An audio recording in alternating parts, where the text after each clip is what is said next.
How to start an Airbnb business in 2026. In this video, we'll be breaking down the exact steps of how you can get started in Airbnb without owning a single property. We are going to break it down into simple steps for you so you don't have to figure it out all yourself. Step 1, which is the most important step, you want to make sure you register your company.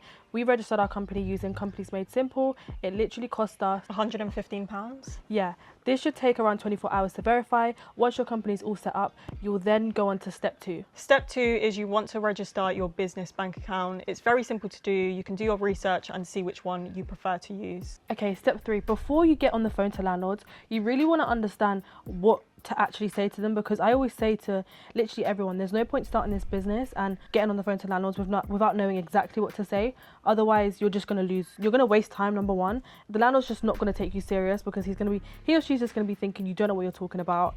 And you have to remember, from their point of view, this is their asset. It probably costs around £200,000 plus. So they want to make sure that you know exactly what you're doing when you're taking on their property. And knowing exactly what to say builds trust, and it gives them confidence that they're giving it to the right person. Yeah, so here's 3 things that we always say, especially when pitching to a landlord, because it's super important that they know what it is that you offer. So number 1, you offer guaranteed rent. This is so that they know, like, the property won't always be occupied. There are some days where it will be vacant for a night or two, but you want to reassure them that even if it is vacant, you'll still get your guaranteed rent. Secondly, you want to make sure that you let them know that you also take care of the maintenance. A lot of landlords, they don't want the headache and the stress that comes with dealing with tenants. So the benefit of them going with a company means that they don't have to deal with that. You take care of maintenance and cover up to a certain amount. We advise anything max £200, and anything boiler or structural is still the landlord's responsibility. And lastly, you want to let them know that the property will be cleaned regularly. This is a big one for landlords because the 2 main things they want to know is that you're going to pay on time and the property is going to be well looked after. So you let them know, yes, we have our own maintenance company and the property will be cleaned regularly because it needs to be cleaned for guests. So just always let them know this when you are looking to pitch your services to the landlord. Now we're on to step 4. Once you're fully confident on actually speaking with landlords and you have the script memorized, now you actually want to find landlords. And where do we find landlords? So a few sites you can use is Gumtree. You can actually find a lot of direct to landlords on that platform. You can filter it down. Zoopla, Rightmove, Facebook Marketplace. Facebook Marketplace. There's so many different. Did you say Open Rent? Yeah, Open Rent. There's so many different platforms you can use to find landlords and agents. I advise to do both. Don't just restrict yourself to specifically landlords. Yeah, because everyone always asks me, like, do agents give properties to new companies? And the thing is, they do. We've sourced on so many properties and even taken on properties ourselves where landlords and estate agents, like, they won't really care that you're a new company. Like I said before, it's all down to your script and just mastering your script and knowing exactly what to say and what not to say. So yeah, step 4, you can find all of these landlords on those sites that we previously mentioned, and that's how you're gonna be able to get in contact with them. Perfect. You also want to make sure that you keep track of everyone you speak with, as not everyone is going to answer the phone on the day you call. So make sure you have a system in place so that you can follow up and also send regular emails. I just want to add to that, I feel like following up is very important, guys. Like, sometimes you don't need to speak to a fresh batch of new landlords. It's just about following up and being consistent. So if you're someone who just likes to go on to the next landlord, that's not a good habit. In business, you need to be able to follow up and just keep building that relationship with certain landlords and agents. As most of the time they are really busy and they don't necessarily mean to ignore you. They're just so occupied with the day-to-day life, and staying consistent and following up ensures that they do give you their time of day at some point. Step 5, once you've secured the viewing, you then want to make sure that you run your numbers on this specific property. And I always tell people, run your numbers before you go to the property. That way you know, okay, at the property, you know how much you potentially need to negotiate by, and you know if this property is something that you even really want to take. So once you've run your numbers, it's super important that you look for comparables. I like running my numbers using sites like Airbnb, Property Market Intel and AirDNA. Yes, that way you can actually go to the viewing prepared and put in a final offer so that you can close the deal if it is profitable. And you can essentially get the deal wrapped up within that day if the property is vacant and the landlord wants to get it rented out as soon as possible. So going there with the knowledge of what you're going to do is also really important.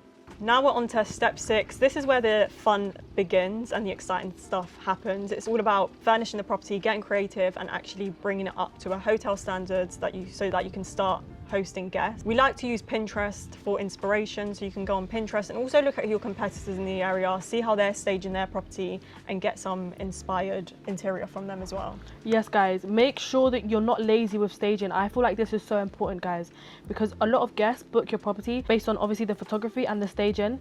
If the staging isn't done good, then there's no point in even getting professional photography because it won't capture anything worth capturing.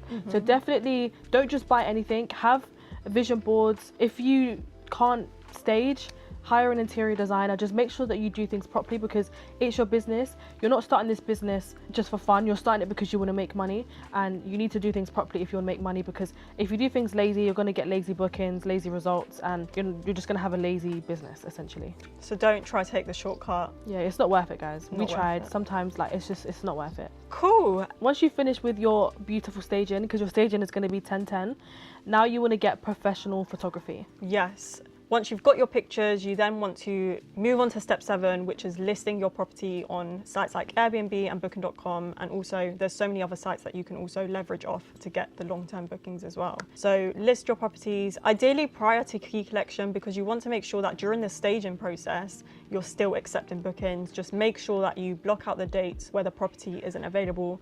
And that way you can still take on bookings whilst being in the property and setting it up. Because one piece of information you need to know is that it actually takes roughly 24 to 48 hours max for your listing to be seen. Sometimes it can be quicker than that, but essentially it takes around 24 to 48 hours. So you want to make sure you're getting your property listed ASAP. The mistake I see so many people make, I even done it for my first ever property. I waited until everything was set up to then list it, and it really slows down the bookings that you could have received.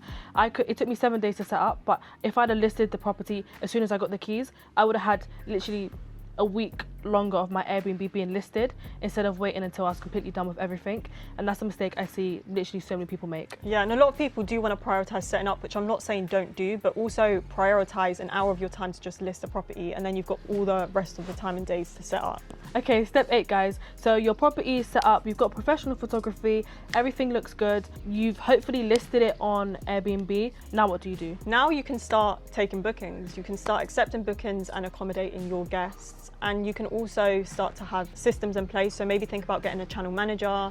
If it is your first property, you can get away with not having one, but it's always good to just get yourself familiar with how to use it, how to navigate it, because when you do scale, to avoid getting double bookings, it's good to have all your properties on one platform so that messages can be systemized and that you can respond to guests on one platform rather than going all onto other platforms to just reply to guests. Yeah, so I think one thing that we made a mistake doing at the start was waiting until I think maybe like the third property or second property to get a channel manager.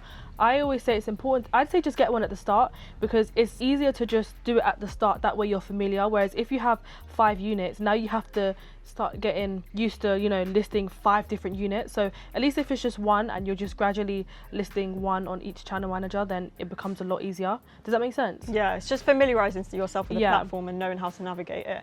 There are a few channel managers out there, but I'd say just have a research, see which one is best suited to you.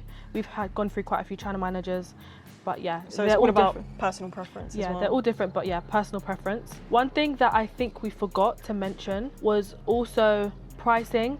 Pricing is super important. At the start of your Airbnb journey, you're obviously not going to have any reviews. So just to get some reviews in, definitely add more discounts. Airbnb does give you an option to add a 20% off discount for the first 3 guests. I think this is super important because it's good to just get some reviews on your page. So yes, definitely keep those discounts and keep those discounts, and you can add more discounts later on into the future also. Exactly that. So yes, as much as we do want you to charge premium nightly rates, just make sure that you are also observing how much people around you are charging and just being competitive with your pricing, whether that's adding in weekly discounts, weekend discounts, or just nightly discounts to fill in any potential gaps you may have as well. But it's all about just staying on top of your listing and making sure that you are moving with strategy rather than just hoping for the best. Now you've got your property in place and you've got bookings coming in, you want to start considering getting some automations in place. A few of the ways you can do this is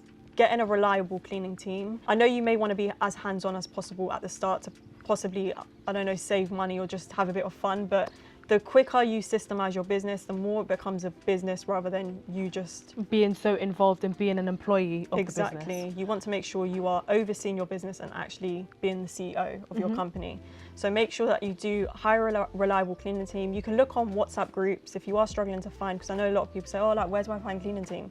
WhatsApp group, property WhatsApp groups, Facebook groups. Turno, with Turno, it's 50-50. You can find individual cleaners who could have a cleaning team, but with Turno, you could also find cleaners who are individual cleaners, and I don't prefer individual cleaners. That's just my personal preference. But you can also just find cleaning teams on Google, because like, yeah, everyone's on Google. Or even just word of mouth, Yeah. letting people know what it is you do and asking if they know of anyone. That also is a great way to just find a reliable team. So yeah, for cleaners, you can just use word of mouth and all of the above mentioned. The great thing about a company is they actually provide linen and toiletries, whereas individuals don't, which is why we just prefer companies. Yeah, and then to systemize your business even more, you definitely at one point, as soon as possible, ideally want to hire a virtual assistant. This is because you don't want to be responding to guest messages yourself. Like, that's not what you want to do. So it's best to just hire someone who solely focuses on responding to guests, because you think you're saving money by not hiring a VA, but Airbnb actually rank you based on how quick you respond to guests, and the last thing you want to do is just be out, maybe at work, or maybe you've just gone out for the night and you forget to respond to a guest, and all of a sudden your listing gets ranked quite low because you're not responding fast enough. So it's best to just outsource this and just get a VA. Exactly, and in a scalability point of view as well, having that many properties to remember to respond to, if it's not your main focus, you can miss things, and we don't want that to happen because your guests and reviews are your whole business. Cool. Next, you are going to need to find a maintenance team. This is just as important, because if anything goes wrong within the property, you want to make sure that you have someone who can literally go there like that. If not, guests are going to end up leaving bad reviews. Maybe if there was a door handle broken, you want to make sure that you have a reliable, quick handyman so that they can go to the property as soon as possible. You can find handyman on sites like TaskRabbit, MyTasker, or just word of mouth, Facebook, even Gumtree, and just Google. Exactly that. Now that you've got all those things in place, you can also look to find a website. We use Price Labs to automate our pricing. However, your VA can also do this as well. Yeah, and when we mention hiring a VA, you can go on a website called onlinejobs.ph, where you can find virtual assistants from the Philippines or from other countries who you can hire for very cheap, so it's not that costly for the business. And they are experienced. Just make sure that when you are interviewing them, you're asking the right questions, asking if they have any knowledge with certain sites that you use. If not, you want to make sure that you also give them training so that when they do take over, they know exactly what it is they're doing. Yeah, so that way you've got more time to focus on the income producing tasks rather than the tasks that are not going to make you any more money. You want to focus on scaling your portfolio and actually getting more properties onboarded. One thing we actually forgot to mention, guys, because there's a lot to this business, is having a website. Having a website is definitely really important. I feel like from a business point of view, it does show professionalism. I know when we first got started off, we didn't actually have a website to show our landlords. He did still give us the properties. However, it definitely can put a lot of people off you not having a website, because it doesn't show that you're a professional company. Like, every professional company has a website. So definitely prioritize this, even if that means spending a few hundreds of pounds on getting someone to build it. It's definitely important, and it can really make landlords take you more serious. It just builds credibility and also builds trust, especially when they just want to learn a bit more about your company. They can just search up your company name and then learn a bit more about you. I don't know if I also mentioned about professional photography. I feel like this is so important, guys. I know I touched on it just a little bit, but professional photography is so important. Even if that means having to spend a few hundreds of pounds more on professional photography, just do it. You might think you're saving money, but you're really not. So yeah, definitely make sure you prioritize professional photography, and like I said already, staging.